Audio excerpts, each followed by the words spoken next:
y'all, this is Ian. I'm going to be introducing our guest today. So, welcome back to the Weekly Vibe. This is episode 8. So, our guest this week is the notorious DJT. He is the host of Dom of X, a big X-Men fan. DJT, why don't you say what's up to the people?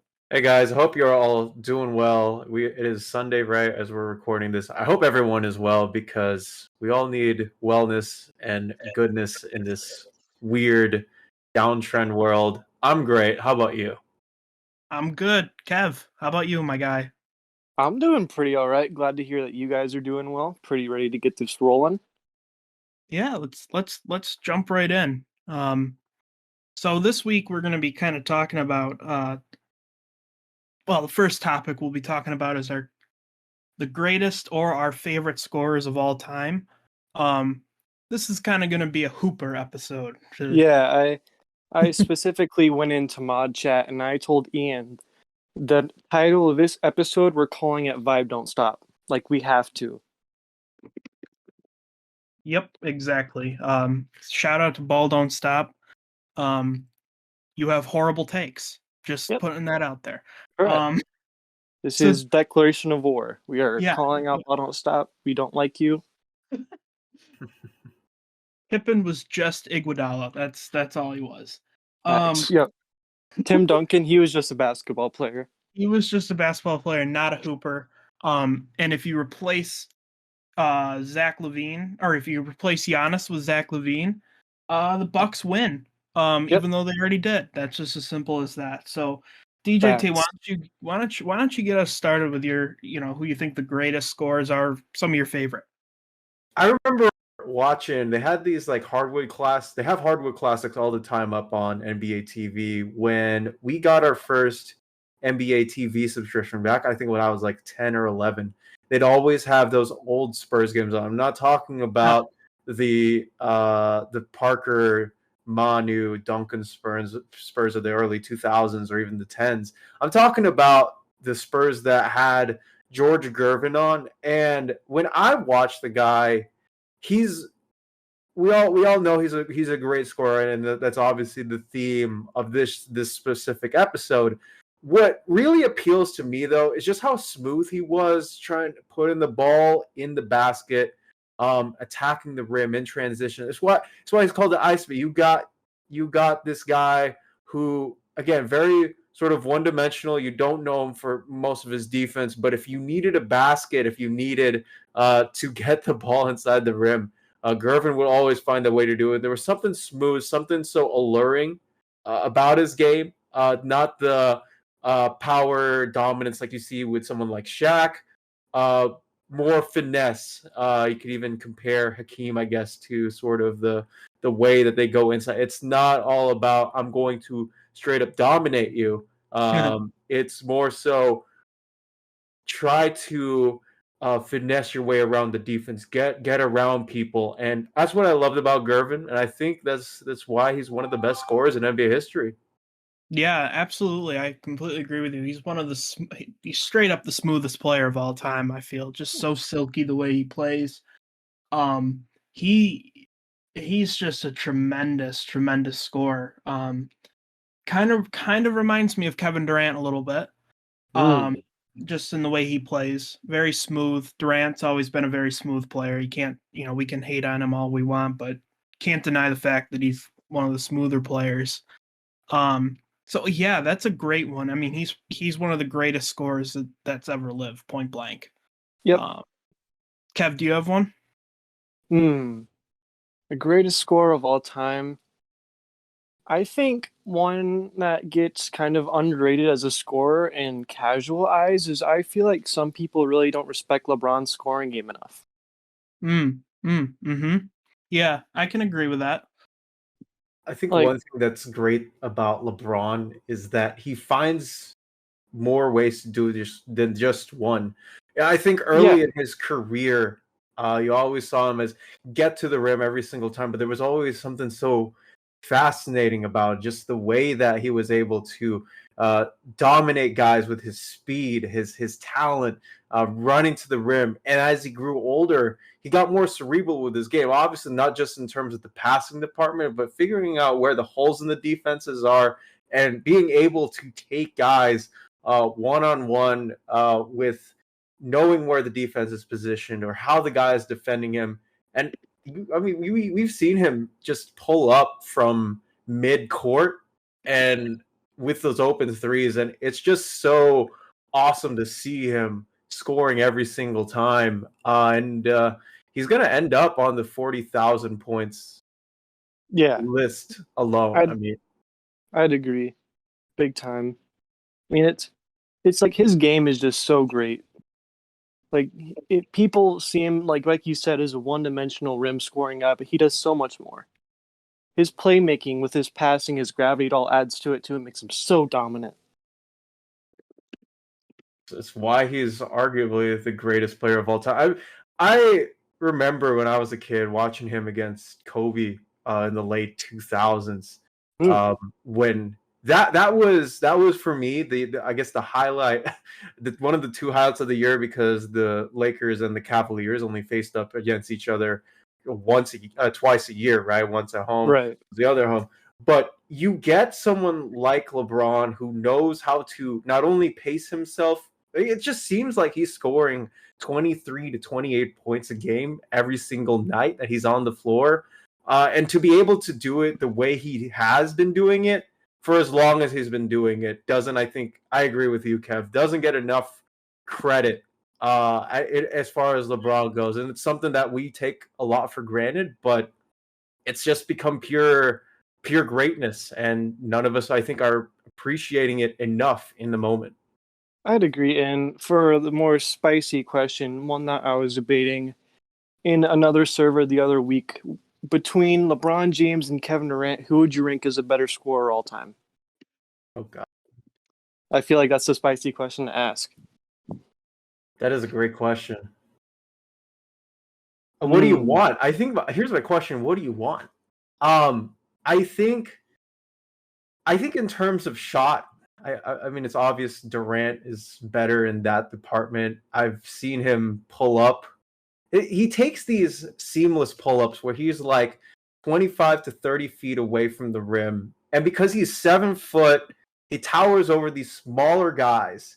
He's able to not only bring the ball up the floor, go to the rim at ease because he's so big, but also to just be able to spread the floor, get on the 3-point line, and just shoot it over these smaller guys. And he's, in those big moments too, right? We saw it this year over PJ Tucker.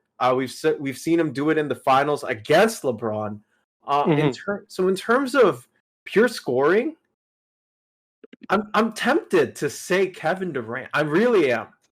As great as LeBron is, I'm really tempted to say Durant just because of what he's able to do just at that level, which is almost unprecedented in NBA history. Yeah, and that's fair. I mean, I would definitely agree that he has all his games, but I feel like, personally, for me, I'm always been into more dominant players. Just like I have Shaq super high as a scorer all time. I feel like I'd leave LeBron just because of how dominant his playmaking is and how it adds to his scoring. We need to add. I feel like we need to add Shaq to this list as well. Why don't we? Why don't we do it? He is. You get a rule made because you're so dominant. You're so big. No one can defend you. You're just pure strength. If Shaq, I think, had sort of better work ethic, even if you take that out of the equation, just his MVP season alone and what he was able to do at that end of the floor, it's you can't guard him. No one can guard him. Right, yeah. And I don't think he gets enough credit for that. And so you have to add Shaq to that list. I mean, it's why he's one of the greatest centers of all time. And again, like if you're able to just bully your way into the paint every single point, I mean that is the best shot in basketball. That dunk under the rim, there's no better shot. And Shaq was able to do that every single night. A very consistent rate. Yeah. Yeah, I definitely agree. Shaquille O'Neal is very, very high on my all-time scorers list because he was just like peak dominance. Sadly, no one was stopping him. He's not a hooper. Sorry. No, he's a hooper. No, he's not. Sorry, he's a basketball player. No, So let me find the copy pasta. Where's the ball don't stop copy pasta? Where is it? Where is it? I gotta read it out. His back to the basket game. Well, while you're finding that copy pasta, I'll jump in. I accidentally exited out of the VC, so hopefully it recorded all of your conversations that you were having. So I joined back in. But I think one of the two greatest scorers to me to have ever done it. And I'm straight up gonna sound like Ball Don't Stop here, but it's MJ and Kobe for me. And What generic answers? it's generic. Yeah, I'm saying greatest. I'm saying greatest. I have my list of favorite ones that I'll get into. Talk about Isaiah Thomas, you coward. No, I'm going to talk about somebody else I want to boost that doesn't suck. Boo.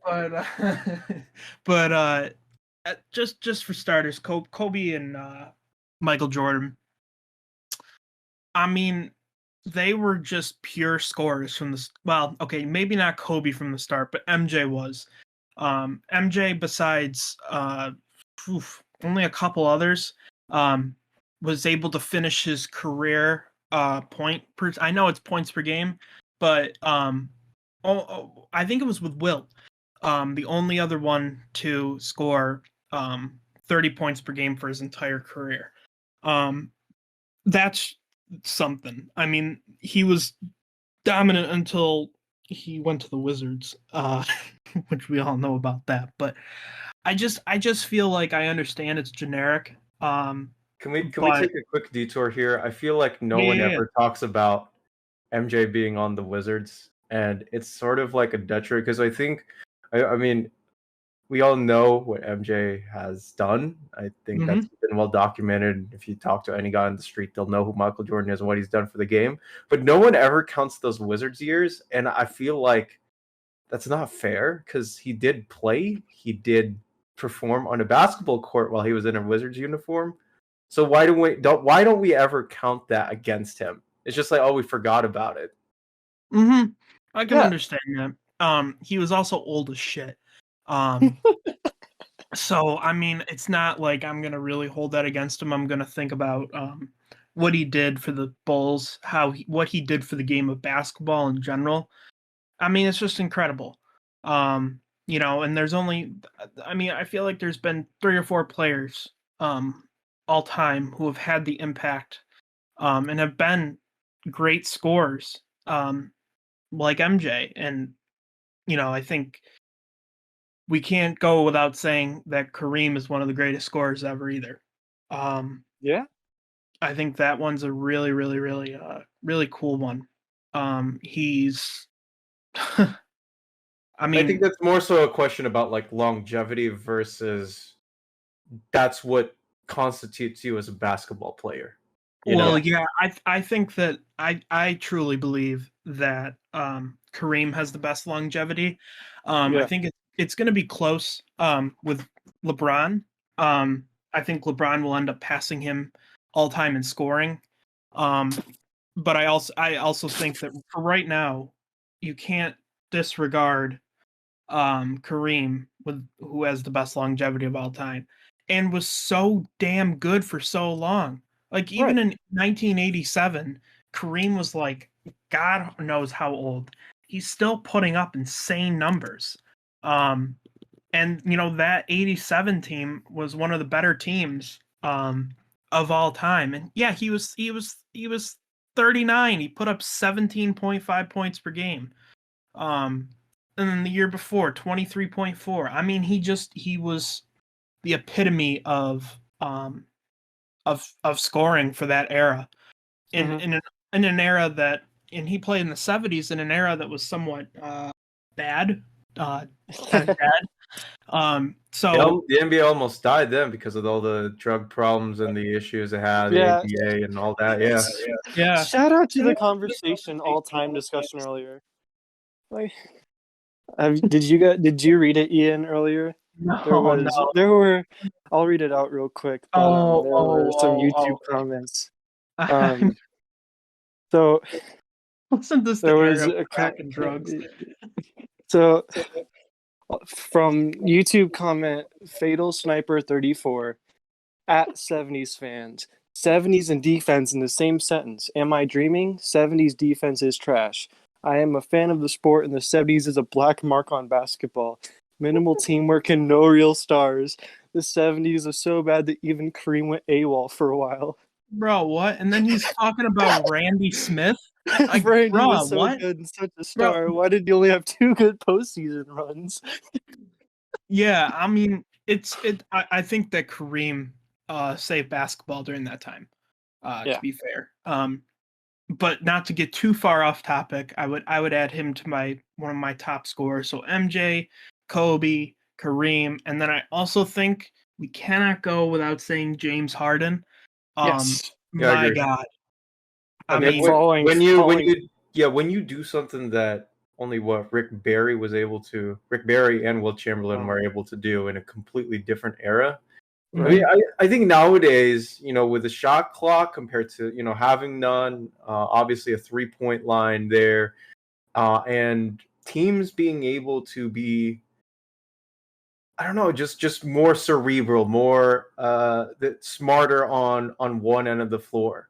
When you're able to score 40 points consistently every single night, that says something about what you can do as a basketball player. I think it's really unfair for like all the people who are the Harden naysayers, and I understand why you wouldn't like Harden as a basketball player. I get why, right?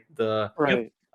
But there's something about his gravitas, the way that he seduces and plays against like sort of the rules of the game, where he's able to like straddle along the lines, and not only that, but exploit them. Because I think that's what you're supposed to do when you play basketball: straddle the lines and make everyone play to your game. And that's exactly what James Harden is.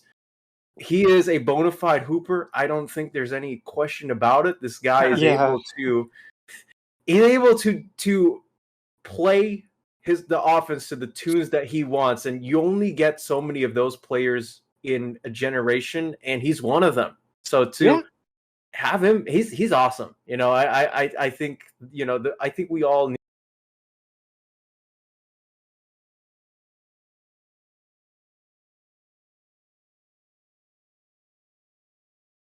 need to push a little back. Is fun to watch. Absolutely 19, I believe. Like, me and Ian talked about it last week, episode 7. That entire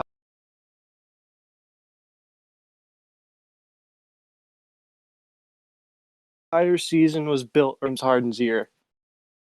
It's just insane. It's just insane to have this 6'5" guy. Essentially, like he's not the most well built. He's not LeBron. I think if you were to look at him when he entered the league, his beard hadn't even fully grown out yet. I don't think anyone understood, except for maybe Daryl Morey, about how instrumental he was in not only in Houston Rockets history, but also in completely changing the fundamentals of how we think about basketball. Is the 3-point actually worth that much? Him alongside Steph Curry, I think he's one of those two players in NBA history, right? Who has changed the game for the future, for everyone who's coming in. Like, if you can't create your own shot that isn't a 3-pointer, it's hard to be in this league. And Harden, I think, has demonstrated more so than almost anyone else in the sport how just insane it is to see this guy shoot so many 3-pointers, but make a ton of them, and at the same time carry an offense and be the focal point of a team. And that's what Harden is. Yeah. I'd agree big time. Let's see, any other names you guys want to throw in? Well, I kind of wanted to throw in some of my just favorite scorers of all time. One I think that will be fun is Ricky Pierce. Ooh, interesting name. Big paper daddy. I'm gonna go a little analytical here, but he was incredibly efficient in his peak year. 58.6% true shooting. Ooh. League average was 53.4 that season. So that's like a plus 5. Yep. Plus 5 Nice. RTS. Just a good score. He was pretty consistent throughout his career. Until, it started he got older. Right. But in 89-90, his true shooting percentage was even higher. I think it was like 59%. But yeah, he averaged like 23, 20.5, and then 21.7 from, let's see, 89 to 92. So a good stretch. In the 90-91 season, which I think is the year that people take for Ricky Pierce when we do draft him. He's a really nice $1, $2 option, in my opinion. Yeah. We take the season, he's traded mid-season from Milwaukee to Seattle, and I think that was the deal sent Dale Ellis. That's the team that sent Dale Ellis. That's trade, which is kind of funny because that's another pretty good scorer himself. Mm-hmm. Yeah. And then just I had ISO Joe down. He's obviously a great scorer, really underrated. But the other one I just wanted to throw out there, World Be Free, man. I mean, Ooh. he's an awesome scorer. He was. He's not exactly efficient. He's not going to wow you with advanced stats, but he's a bucket. He was, yeah. So I really those are the three that are probably my favorite scorers outside of like MJ, Kobe, and Harden, for sure. What about you, Kev? DJT? You got a player that might be your favorite, not exactly greatest. Man, I think that's a good question because I watched up. Kobe was my idol when I grew up, so obviously that name is there. I think if I just had to choose anyone, and this is completely from my experience as the son of 2 Warriors season ticket holders. My parents were Warriors season ticket holders. We would always go to Warriors games if they didn't have work, or if I wanted to go to one, they'd always set alongside time so we could go watch the Golden State Warriors. This was from 2014. We still have them up. So 2014 to now, going to Warriors games and watching. Klay Thompson has always fascinated me as just someone who wanted to watch just basketball. Even if I didn't root for the Warriors, I always just wanted to see him play because the way that he was able to stretch defenses, not only that, but seemingly just take 0 dribbles in a game or even 2, did whatever his team needed to do, but always end up with an insane amount of points. I was there. I was there for the 37 points in a quarter, 15 out of 15, Nice. which was insane. So lights out. I think Klay probably has to be mine for at least the modern game. And again, not a Warriors fan, but it was always whenever I went to go watch those games, I would always just be in awe of what he's able to do. And of course, whenever the crowd, riles up, it's like, yeah, Klay. Those were always fun. So I think Klay, Gervin, and Durant probably have to be in my top 3, just because I'm always in awe of what they're able to do on the court. Yeah, that's a really fun pick. Klay is definitely really insane. Like his scoring peak, like there were games where he generally looked like the most unstoppable player in the NBA. Like it was crazy. And you could like the vibe that the crowd was able to give. Yeah. He always that's what I love about Klay too, guy who played basketball, but always had his head in the game. He always did what you needed to do. And not only that, like when he's on fire, you can't stop him. Doesn't matter if you have a hand in the face. That form might be the sweetest form, I think, in basketball. Like you just watch him, it's so constructive, but there's just it's so quick. Like it's just there. It's there, and you just a flick of the wrist, bang threes in. I've always wanted to figure out and how to sort of emulate the form in my game. Obviously, I couldn't do it. I know, frankly, no one can, right? But yeah, Clay is definitely mine. And again, just not a Warriors fan, but as someone who's watched him for the last decade or however long he's been in the NBA, you could not stop him. Hand in the face, defenders up all on him. I mean, if he wanted to shoot and he got it in. So that is definitely my pick for favorite scorer in my lifetime. That's a really fun pick. Like I definitely somewhat agree with it. Clay's up there for me, even though I don't think he ages as well in these like all-time drafts. In real life, he was definitely awesome to watch. Yeah. That quarter was insane, by the way. It was. Dude, you could I can flip on watch. I mean, it's not easy to score 37 and a quarter. Granted, perfect, right? You couldn't do that in 2K. I remember back in Chris Bosh, they interviewed him about the Clay offensive performance, and Bosh was like, "Oh, dude, if you couldn't do that in 2K if you wanted to." He said he tried. It's impossible because you got to get the green. You know how when you play 2K, you get the green light, or you just get like a really good shot. You get like it's guaranteed in. Yeah, it's guaranteed. So obviously, it's yeah. I have I have a lot of adjectives to describe Klay Thompson and what he's been able to do on the floor. But yeah, I think again that's definitely my top scorer. How can we?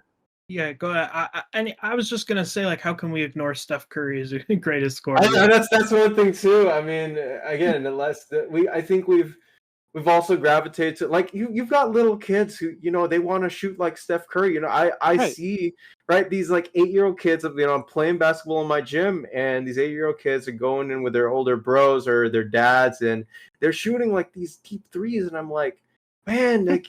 I can totally see what Curry has done to the game, which is so interesting because he's more, I guess, more diverse in shot selection than Harden, where you like Harden, I think, has sort of gravitated towards the 3 or inside only, whereas Steph, he will shoot it from anywhere on the floor. Like if he has an open mid-range shot, he'll take it. He can drive to the rim, he can get a floater up. I mean, like the guy is insane. He is a world beater. He has arguably the greatest point guard peak of all time. He's one of the 3 or 2 best point guards in NBA history. And what he's been able to do in terms of influence here, I live in California. What he's been able to do here in the Bay Area, getting kids to play basketball, not only that, but growing the sport. I have so much respect for him as a basketball player, for him as a scorer, and for him as a person too. All around amazing person. And yeah, I mean, I mean, we can pull up like a list of Stephen Curry feats and traits that he has performed throughout the seasons of his career. And I mean, yeah, I think it's only fair. Like you get one Splash Brother in, you have to sort of bring the other one in as well. Yeah, that's definitely like obviously more of an obvious pick, but definitely a great pick too. Like his gravity is insane. Like he draws defenses, and when he draws defenses, he's still scoring either way. Like he can get triple teamed, and there's still a 3 going in. Right, like and you have. There's only so many guys. I think he and Damian Lillard might be the only 2 in NBA history where like once the guy passes half court, pay attention, right? You don't get that with almost any other NBA player. You're not doing that with Magic Johnson. You're not doing that with Isaiah Thomas. You're not doing that with Chris Paul. But like once Stephen Curry gets to half court, you're peeling your eyes up because he can pull up and hit that logo shot if need be. And I guess TBD if Trae Young gets to that point because I don't know. He might get there at some point, obviously. But yeah, Steph's one of flashes. He has, and yeah, I think he might. He's one of only a couple of players when he crosses half court, you have to laser focus, pay attention because this guy can kill you if he decides to pull up if he wants to, and he does. Agreed, big time. I think I'll go ahead and throw in one of my favorites. I think one, even though he's not really good at anything else, Colin Sexton last year was really underrated as a higher level scorer. Yeah, sure. Well, no, like actually, like I'll get into the numbers if I have to. Let me pull up my basketball references page. So let's start off. You guys go ahead and guess how much did the Cleveland Cavaliers shoot as a team last year from three, percentage wise? Probably like 36%. Okay, so the Cleveland Cavaliers on about 30 attempts shot 33.6%. Wait, how much? 33.6%. Oh, From wow, that's low. So Colin Sexton, his true shooting percent, despite terrible spacing, was 57.3. He was zero point 0.1 above the league average with bumfuck spacing. Yeah. And he averaged 24.3 points per game, which obviously is, in terms of averages, higher up. So in general, like he was efficient at the rim. His 3-pointer was a little inconsistent, but at times it was going in relatively well. I just feel like his scoring game is really underrated because for what he had to deal with, he scored at a pretty efficient rate. Yeah, he did. He just needs to work on his playmaking a little bit more. Yeah. If he can improve this season, I'll buy him as a legitimate rising star, I guess, in the league. But for right now, I mean, it's just tough because he's very one dimensional.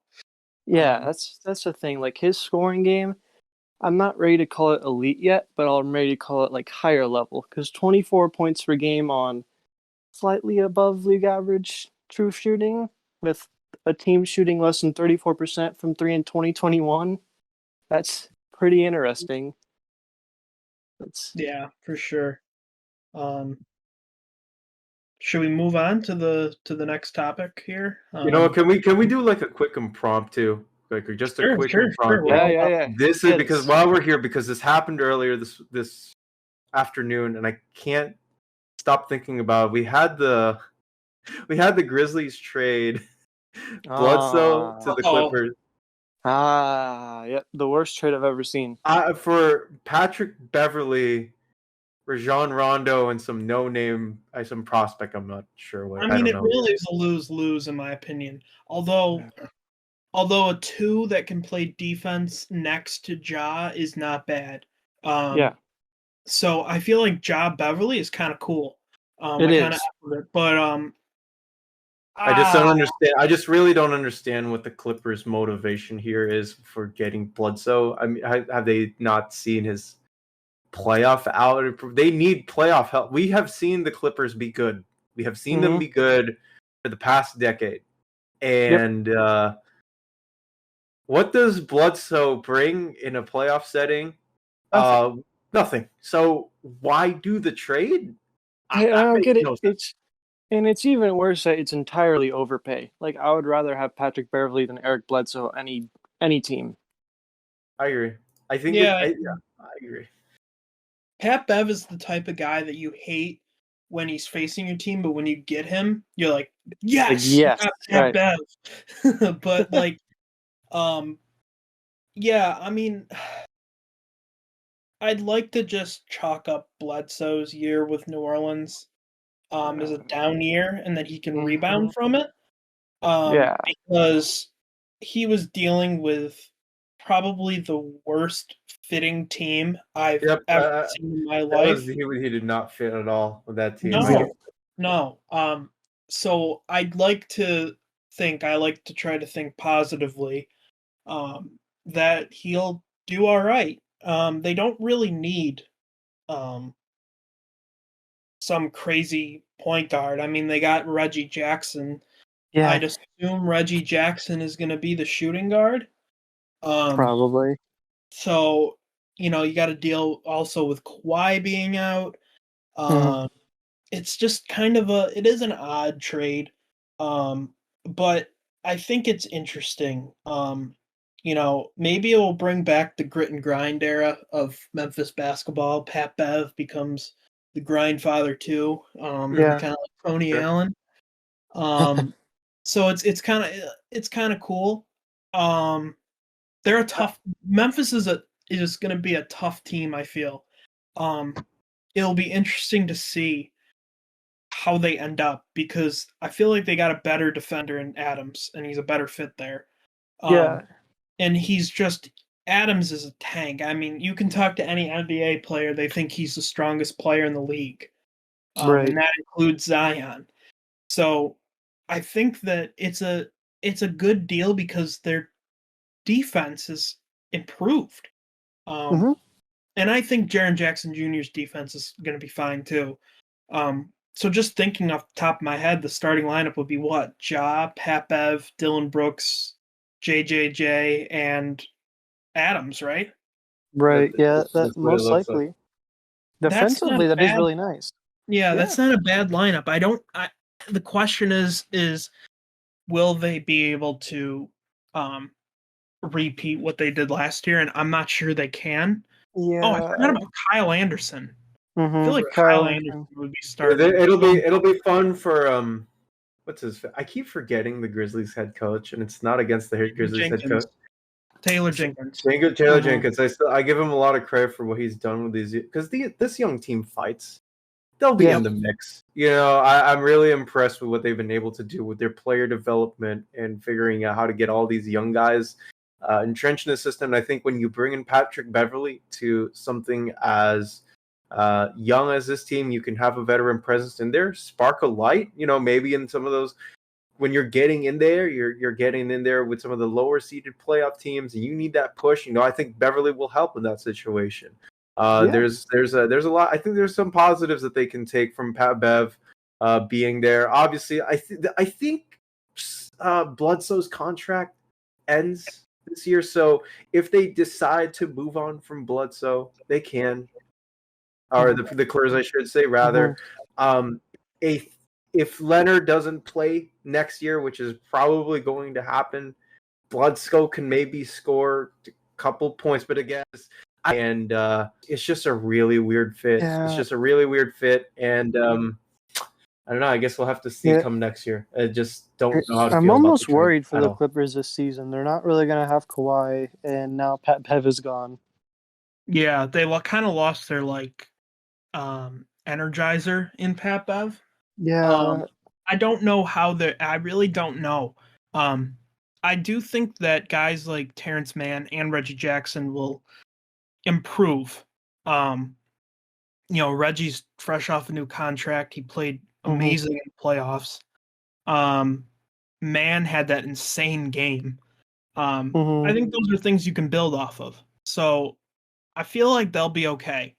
And I also think that Paul George on his own is more beneficial to the Clippers.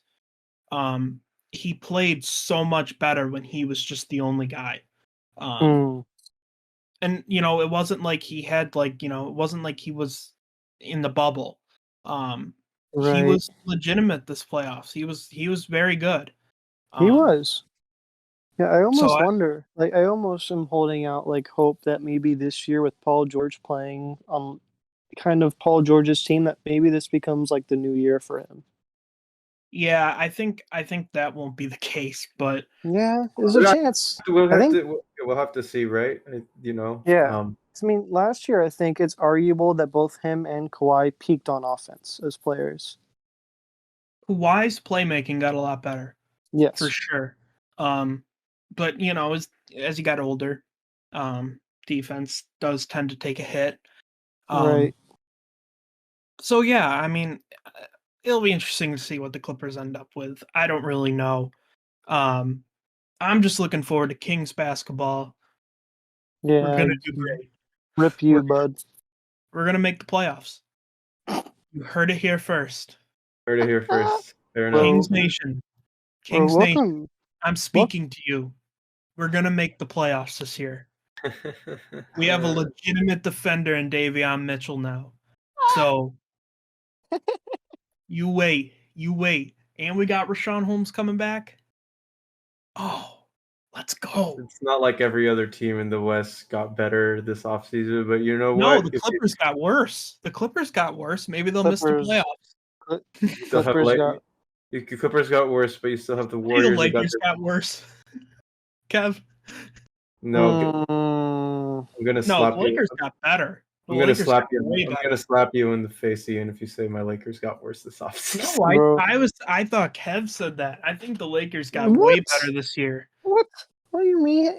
Whoa, hold on. When did I ever say the Lakers got worse? No, I thought you just said that because we were talking about them, and I thought I heard you say Lakers got worse, but I was like, No. must have got my words mixed up there. No, Lakers you got stupid. better for sure. Yes. Grizzlies, they might. You know what? Our whole point of this exercise is to show that we don't understand why general managers make moves sometimes. We will, and when those moves either pan out or don't pan out, that is when we appropriately react to the mix. If Bledsoe somehow becomes like a 20 points per game scorer for the Clippers this season and actually shows some decency in the playoffs, I'll eat my words. I think everyone will. But at this point, we are just looking at them and saying, this doesn't move the needle, so why even bother? Right. It's the literal definition of why. The word why comes to mind. Okay. Well, we probably should move on to our next topic here, which we're going to be talking here a little bit about how limited is a player's value if you're not a scorer, or as Kev likes to put it, a hooper. Right. Yeah. If you cannot score, do you feel like that player's ceiling is capped? No. I agree, and I made a graphic for this topic. I made graphics for every topic this week so that for YouTube viewers it's a little more entertaining for the eyes. But the first two players that come to mind are Draymond Green and Bill Russell, not Bill Walton.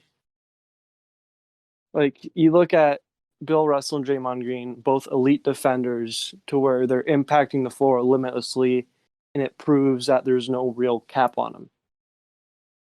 Like, true. Bill Russell, thank you, Ian, for having Bill Russell as your profile picture. Hey, man, he's the GOAT. I have him fourth all time, right under MJ. Potentially controversial that MJ's third all time for me, but we'll move on. We won't talk about that right now. But yeah, I believe in defense, playmaking, passing in general, having all that to your game gives you an unlimited cap. You can make stardom out of it.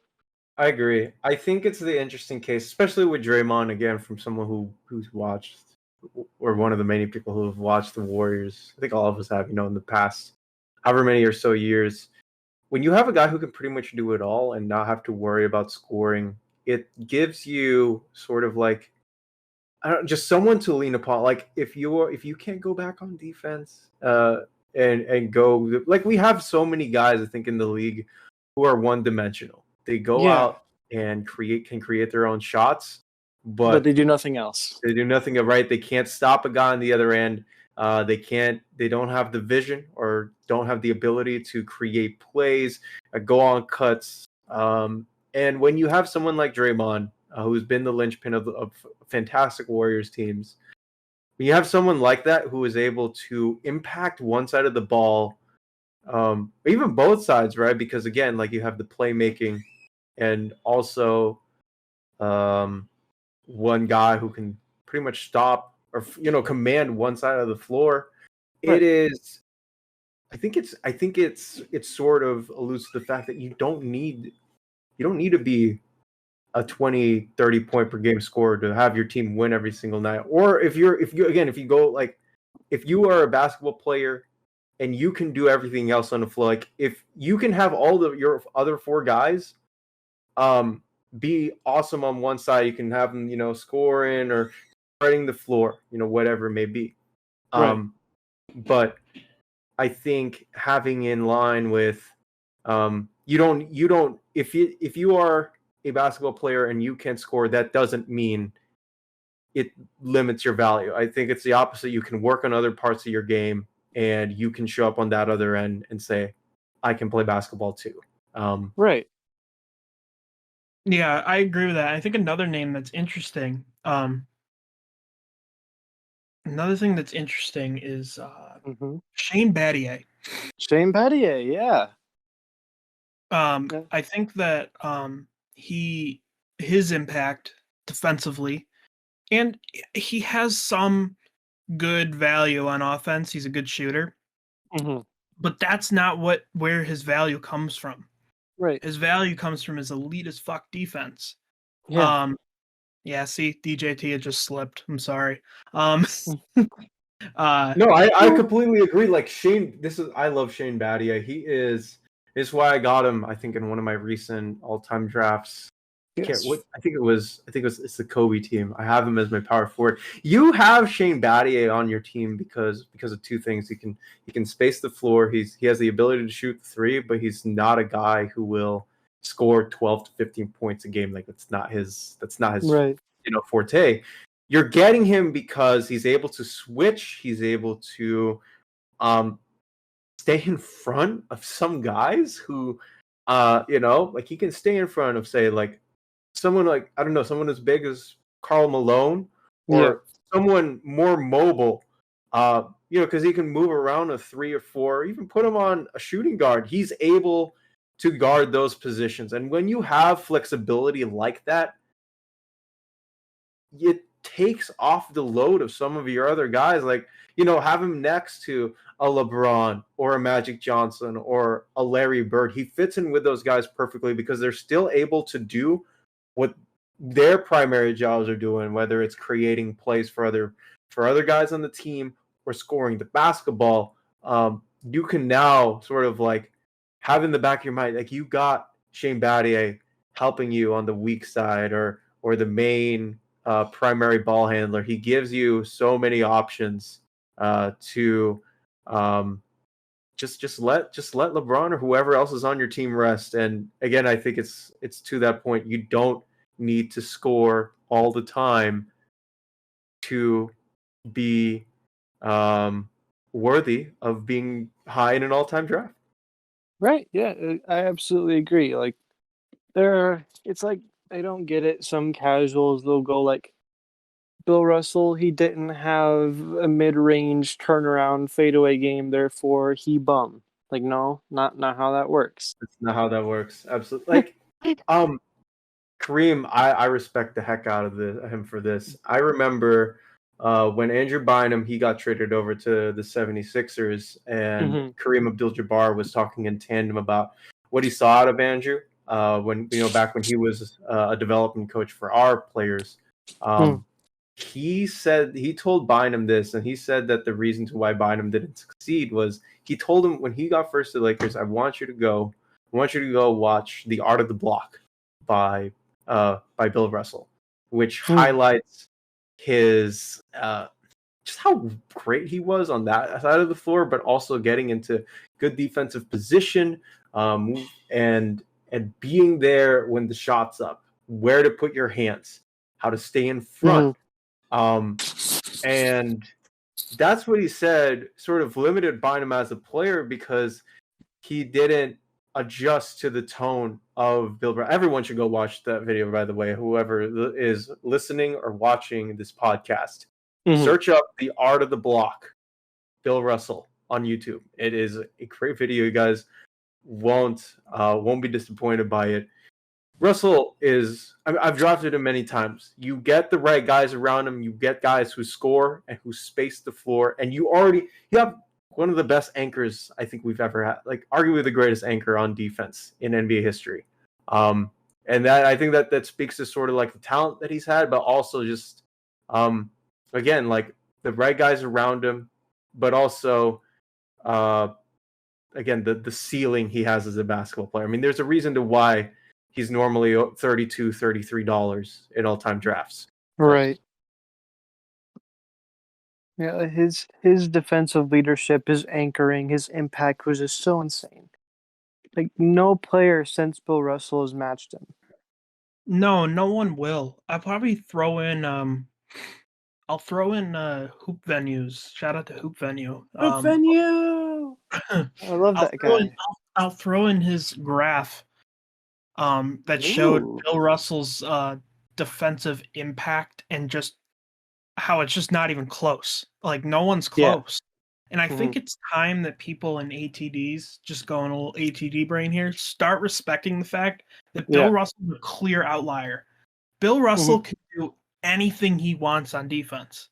Right. Like we talk about, who's the greatest help defender of all time? Bill Russell. Well, it's Bill Russell. You know, who's one of the better perimeter defenders of all time? Bill Russell. Who's a better rim protector? Bill Russell. Like all of these basic things that we look into for defense, Bill Russell has. You know, people are like, oh, Robert Covington's help defense is goated. Sure, but he's not the goat at it. Right. Like at all.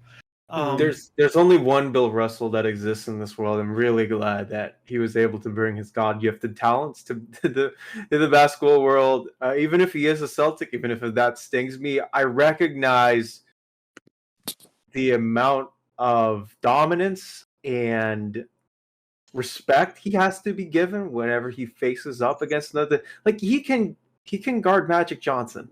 He can guard Bill. This isn't someone who is slow on defense. He doesn't have any weak points. Right, yeah. He can guard 1 through 5 straight up and do anything. Yep. Like he's torching defensively, he's torching anyone that goes up against him. Yeah, for sure. I completely agree. He's one of my favorite players ever, and I think there's a reason for that. Not only is he he's the best defender ever, but he's also just an incredible person. Yeah. Very likable guy. And yeah, he could There's literally sort of that calm spirit. I mean, you can't hate it. No, you can't. And just all he did for like the civil rights movement, just incredible. Really, really incredible. Putting that into the forefront. I mean, again, it's just when we talk about all-time greats, there's a reason to why. If you talk to literally any single one of the, like if you talk to Hakeem, if you talk to Shaq, if you talk to Mutombo, or just whoever, I all of them have Bill Russell as one of their favorite centers. Like Kareem, I think all of them would say that Bill is the greatest center of all time. For every single one of the reasons we've said, not only for stuff off the floor, which is tremendous, fantastic, and very respectable, but again, you just like watching him. You grew up like, if your career, you're watching and saying this is how you play defense.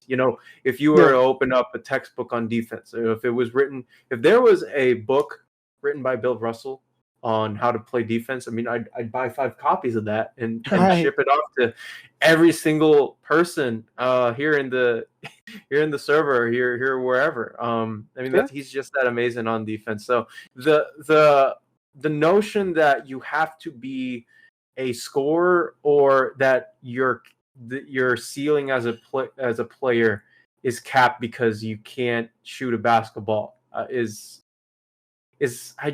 it's just a false narrative. That's what it is.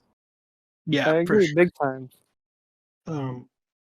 Yeah, I think that's a very good point. Yeah, I also hate when people say, "Oh, the duo was Steph and Clay." It's like, nah, it was Steph and Draymond, and Clay was there for the ride. Right, fact. Draymond was 100%. I don't care who you are. I don't care what your criterias are.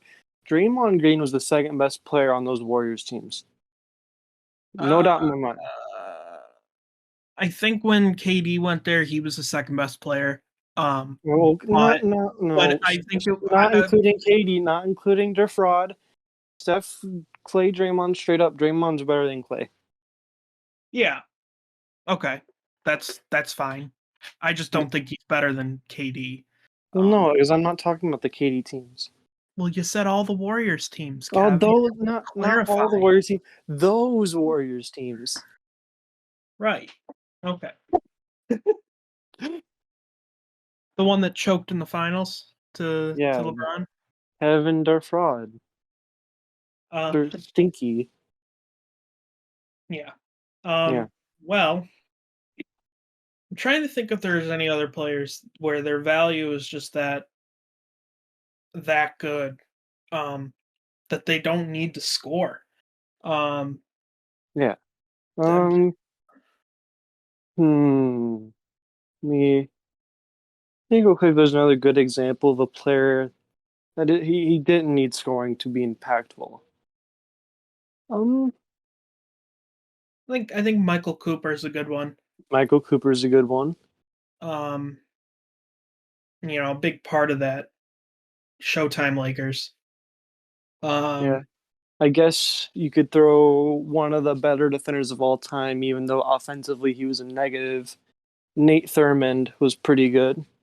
Yeah. Okay. I think obviously his offense, he was a little overzealous. Yeah. But he still wasn't bad. Someone that I'll mention that was just horrible, that just had a great impact. I think Ben Wallace was the best player on those Pistons teams. Yeah, Ben Wallace. Yeah, Ben Wallace is pretty insane. Yeah, I think Ben Wallace, Chauncey Billups, and then Rashid were probably the three best players on that team. Mm-hmm. His defensive. I mean, he's top 10 defender of all time. Yeah. I had to scold someone over in another server. They said that you can't play Kiki Vandeweghe next to Ben Wallace because Ben Wallace isn't a real defensive anchor, and I was like, No. No, I mean huh? that's Well, the entire name point of drop it. him. that's the entire point Mm-hmm. of Ben Wallace. He's Uh, going to allow a guy like Kiki Vandeweghe to not really have to do much on defense. Correct. So, yeah, go ahead, DJT. I think, man, if you're talking about guys who aren't known for, I mean, would you put Tony Allen there? Yeah. You know, I think the difficulty I think here in lines because like a lot of these other guys, you're getting them because you need the support. You're not asking them to score. I think Allen fits, even though I mean he doesn't cost much, right, comparatively to some of these other Right. guys we're talking about. But I think if you're looking for a guy who will just will give you defense. I mean, he's there. He's not, again, if you're looking to start him, I think that's another question. But in terms of Right. right of what he's going to bring to a team and what he is as just a basketball player, I mean, you draft him for the defense. You're not drafting him for scoring. You're not drafting him because he can put the ball in the basket. You're not drafting him because he can shoot a three. You're drafting him because you know that he's going to be able to guard your best or the opponent's best one or two or even three on the other side of the floor. Right. Yeah. So yeah, I mean, I think I hate the narrative that if you can't, tween Hezzy Splash, you Right. aren't a good impactful player, because some of my favorite players ever are not like that. Yeah. DJT just mentioned Tony Allen. He's one of my favorite players ever. I'm not even kidding. I Right. genuinely enjoyed watching him play defense. He's just that type of player. It was just cool because he was the epitome of just a lockdown defender on the perimeter.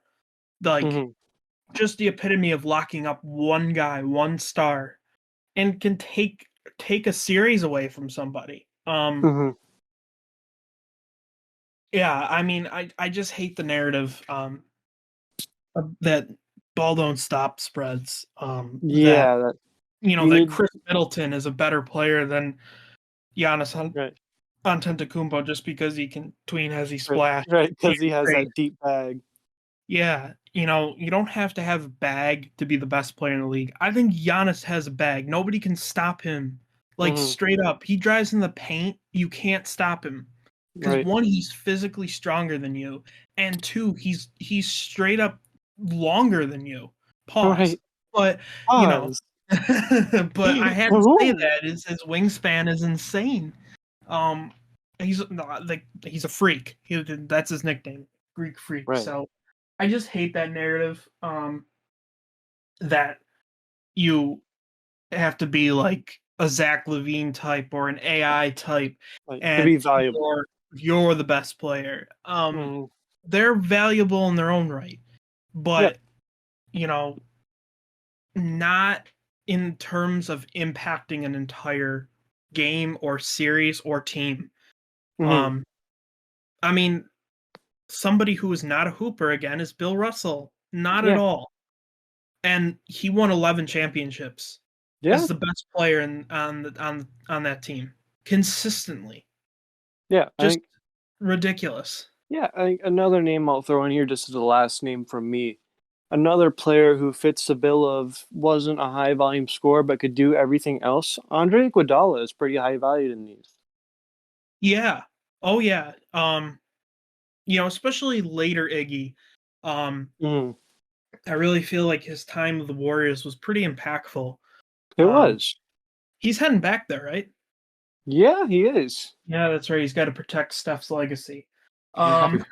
Yeah, he could shoot, he could pass, play, make, defend at a very I low mean, rate. what I always loved about Iguodala watching him was even though he couldn't always shoot the ball, Mm. he understood where he needed to be on the floor at all times, especially on the defensive end. If you Right. watch the 2015 NBA Finals, we give credit and very very well deserved credit to LeBron for being able to duke it out even with his two co-stars missing. Um, Yeah.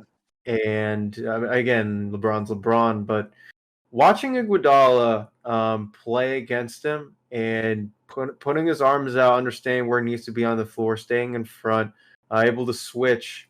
Not only that, but bring his. I think I can't remember what those numbers were, but they were insane. When like he's like Mhm. LeBron being guarded by Iguodala versus anyone else. He's a fantastic guy, obviously, to have on Yeah. any roster because like now like you're not getting Iguodala because he was the guy on the Sixers who looked to slash and dunk every single time. He's not that.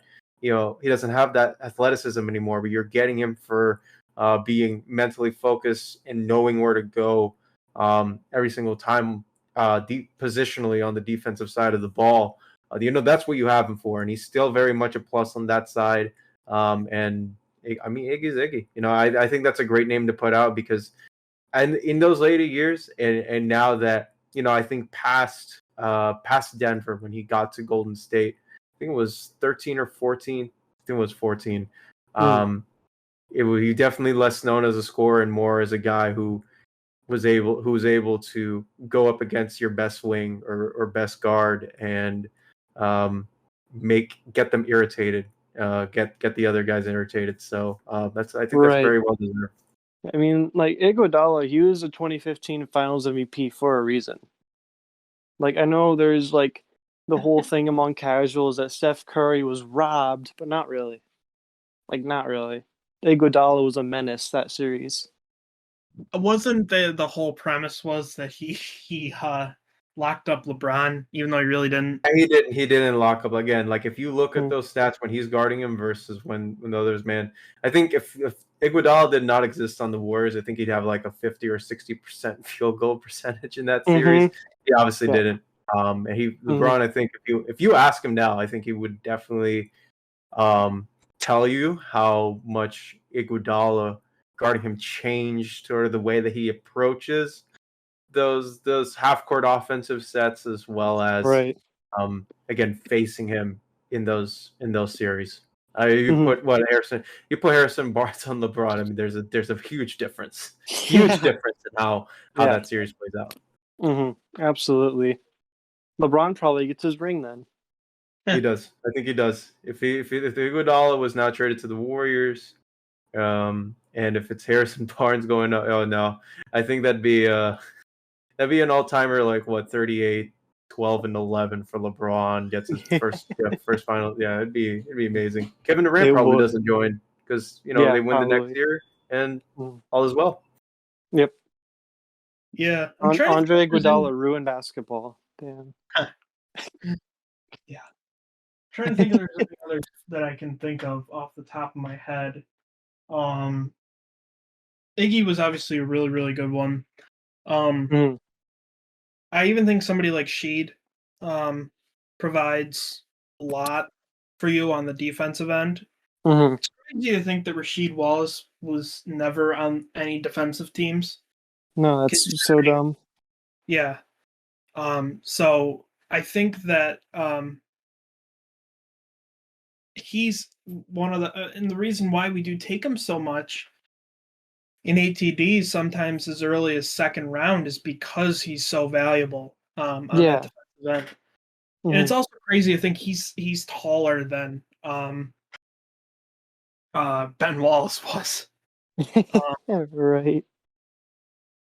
So I think he's definitely one. Another one that I'm just going to throw out real quick, and then we can move on to our fun Yeah. Cooper budget challenge. Super budget challenge. Casey Jones Mm. was so valuable on those teams. Mhm.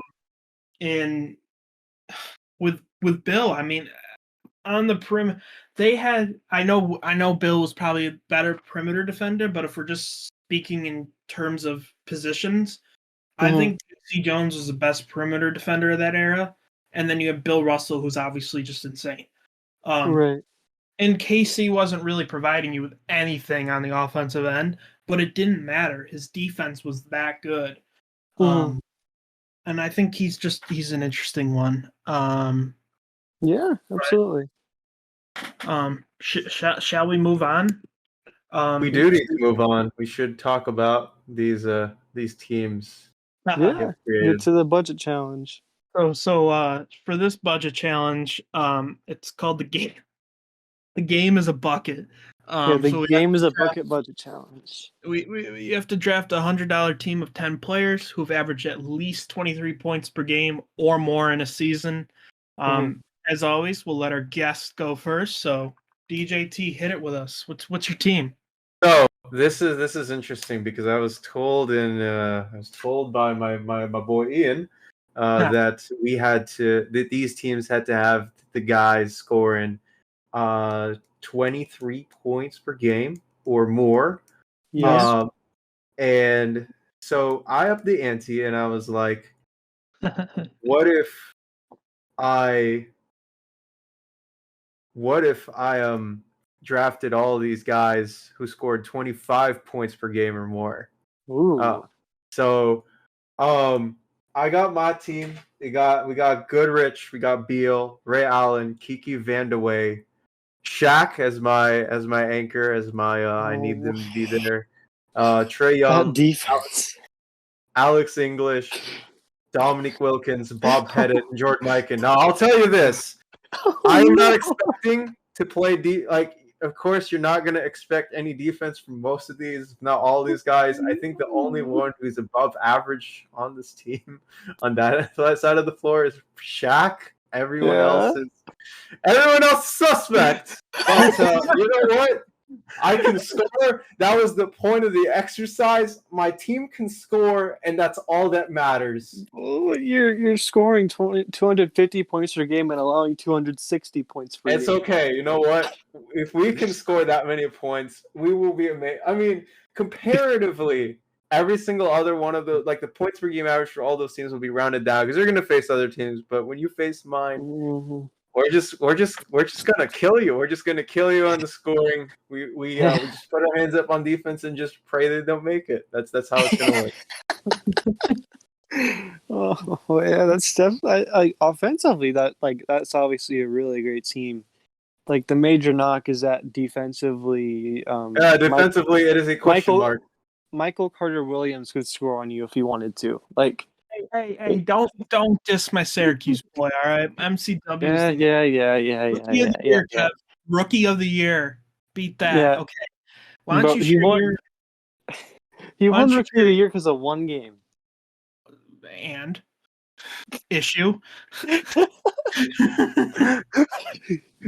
Okay, well, Why don't you What? share your team, Kev? The one that sucks. Why don't you go ahead and do that? yeah.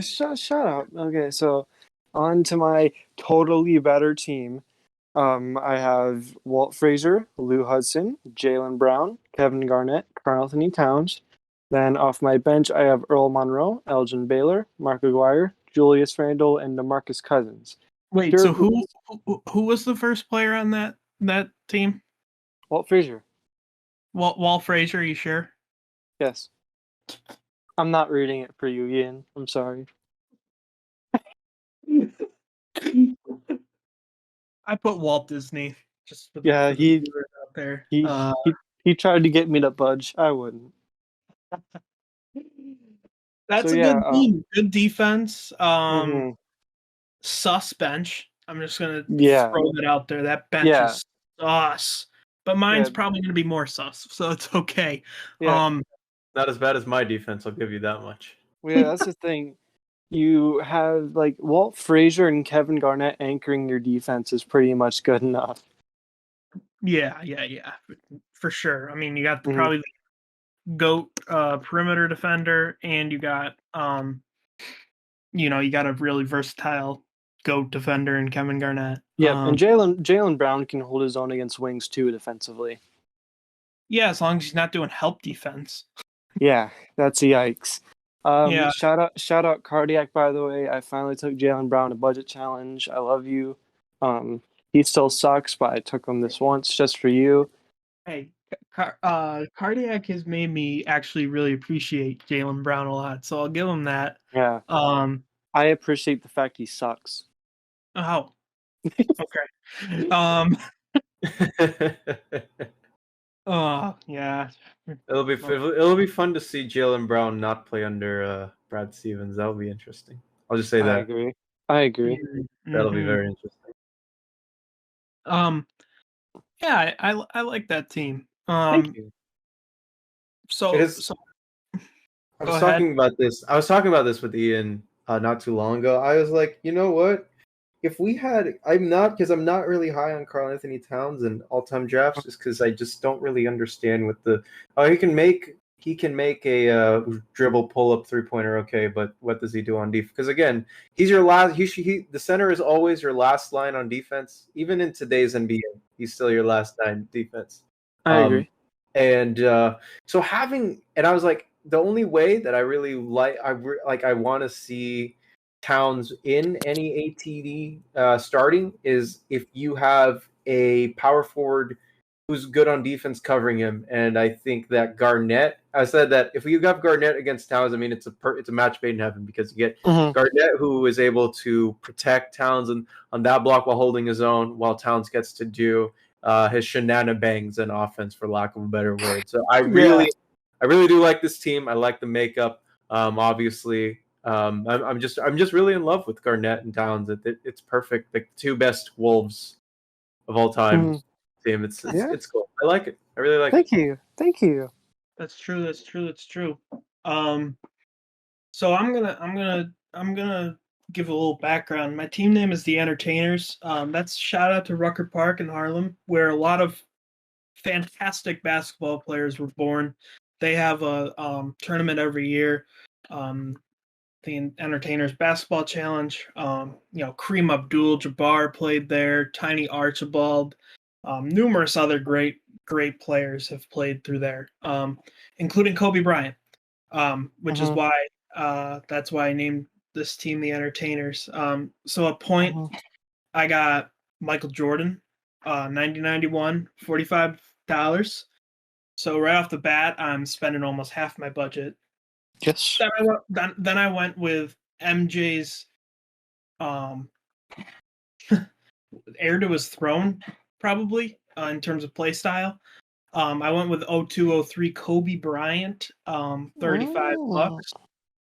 So MJ and Kobe on a team together, just man, that makes me excited. And that perimeter defense is straight up lockdown. So it is. 0203 Kobe's a really good defender. Yeah, you're right. Then I want Lou Hudson for $4. Always a good value pick. Yes. Anytime, gotta draft Lou Hudson, 69.70. And this is where gets a little shaky down low. Mhm. I went with Alvin Hayes, 79.80 for $2. Good defender, respectable defender. And then I went with Amari Stoudemire, 0708 for $4. Not a respectable defender at all, but I feel like I have enough cover on the outside. And I have Alvin Hayes, who's a decent enough defender that it can pass. After all, we're only facing Hooper teams here, so Mhm. what's defense, right? Right. I guess. Exactly. See, so if my team went against yours, would it really matter? No, because we can all score, we can all have fun. Mhm. Yeah, Yeah, Gail just- Goodrich and Bradley Beal aren't scoring though. DJT, sorry to break it to you, but Jordan and Kobe got them on locks. Yeah. MJ and Kobe are like combining for 150 against that Shaq Stradamus backcourt. Hey, it's a Hooper squad. That's the whole again. The point of the exercise is to build a team filled with scorers. I think I did. I do like the team though. Obviously you have I gotta MJ. finish my bench, DJT. So Ooh, it's okay. Yes. Yeah. Go ahead. Finish. Finish the So bench. Go ahead. I went with what VibeDontStop thinks that he's never seen Kobe even do it. He's never seen MJ do it. It's Zach LaVine. Obviously the third greatest player of all time behind MJ and Kobe. 2020, 21. Really, really good scorer. Horrific defender, but really He's good hot. scorer. You can't. Okay. He's for $1 is pretty nice. And then I went for a little bit of playmaking. I went for Roger Brown, 69.70, $1. Really good player from the ABA. If you have had a chance to check out Roger Brown, you definitely should. Mhm. And to continue with this masterful Hooper squad, why wouldn't I get Carmelo Anthony? Like, what kind of challenge is this if I'm not getting Carmelo Anthony? I feel that's the Okay. one player I think we've missed out. I get why people don't like him. Fair. I know why people don't like PTDs.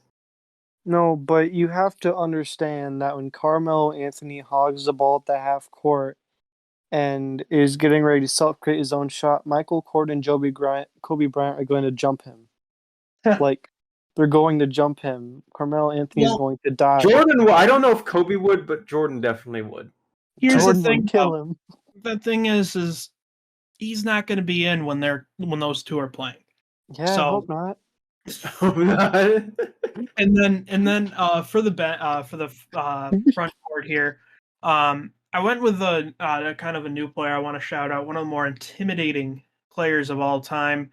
Shout out to X-Men. Shout out to X-Man, Xavier McDaniel. See the connection there I did, DJT? You like it? Okay. I love it. No, I love it. I love it. A+.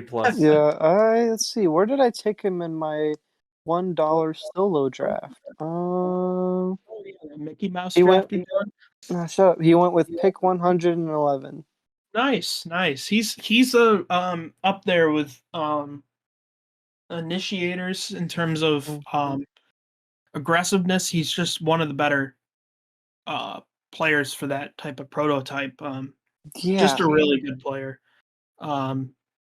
86, 87 for $1, and then I went with another ABA great, Mel Daniels, 68, 69 for $1. Mel Daniels needs to get some love, straight up. One of the better centers of all time. Probably a top 100 player of all time too. So weep. I think that he's a really, really nice a nice $1 option for center. So that's my team. I don't know how any of you are gonna stop. I mean, my team can't stop anyone, so feel free to. I'm not sure how either of you guys are gonna defend Michael Jordan and Kobe Bryant. To be quite honest, that's all right. Walt Frazier. Right. Yeah. Okay. They said Allen Iverson was the answer, but it was really Walt Frazier all along. Gotcha. Well, I think that was a successful show. We're happy to have a podcast veteran on with us. Yeah. DJT, thanks for I thanks for appreciate you all bringing me to the pod. This was fun. We need to do more. I had a lot of fun talking about basketball. I always love talking about basketball whenever I get the chance and chance to, especially since, no NBA. I mean, summer league games are on, but I'm watching baseball because, those are pro athletes. It really stinks too because I want to root for some of these younger guys, but these are younger guys that like 98% of them are probably never seeing actual valuable NBA minutes for most of the season. It's no discredit to them. It's just that I don't care. But no, I appreciate the love and the invitation that you guys have brought me on the show, Of and course. for allowing me to share you my abomination of a defense for my $100 Yeah. ATD. For sure. Well, we definitely appreciate you having you on. Again, I'll plug your podcast real quick. Dom of X. Yes, sir. Definitely check it out. Where can the people find the DJT? So you can find the DJT on two platforms. I am on Instagram at Domovec Studio. I'm also on Twitter at Domovec Studio. And yeah, that's where you can find me. Unfortunately, I don't talk in many other, but yeah, I think those are the only two platforms that matter. Anyways, I like, it's weird because I don't use. I've never even watched a TikTok. Even with all the compilations that run on Instagram, I don't watch them. But yeah, you can find me on those. That's how I think you can say hi. Slide me a DM. Say hi. For sure. I'll put your thing in on the description. The description. Thank you. I clearly couldn't speak there. So I definitely appreciate having you on. I'm sure Kev does as well. Of course. DJT and I are VC homies, voice channel homies. Kev, thank you for letting me be on the vibe with you guys. This was awesome. Of course, I was super glad to have you on. You did great. I really enjoyed talking to you. This was a really good experience. And Vibe don't stop. Vibe straight up doesn't stop. The vibe never stops. It's like I say, I've never actually said this before. No matter where you are, no matter what time zone you're in, somewhere, someone is vibing. Exactly. It's 5:00 somewhere, and you're going to be vibing. Correct. Somewhere. And yeah. Hey, you know what? So next week we'll see you back here. Looking forward to it. I'm really happy how consistent we've been with this, putting this out at every Thursday. Doing a good job. And then I think we might be expanding our operations to other platforms soon. Yeah. Acknowledge it. We have had some requests. We will look into getting this on Spotify as an alternative. I will push Ian to do this. Okay. I mean, I don't have a Spotify, so we'll see how that works. I'll be sure to put it on other platforms too. Maybe even make a SoundCloud. Make a SoundCloud. Make an Apple Podcast one. So yeah, we'll do whatever we can to make it more convenient for you, the listener, to listen to us, give us your input, discuss with us. Yeah, for sure. That's the goal. Yeah, so we will see you guys next week. Peace. Peace.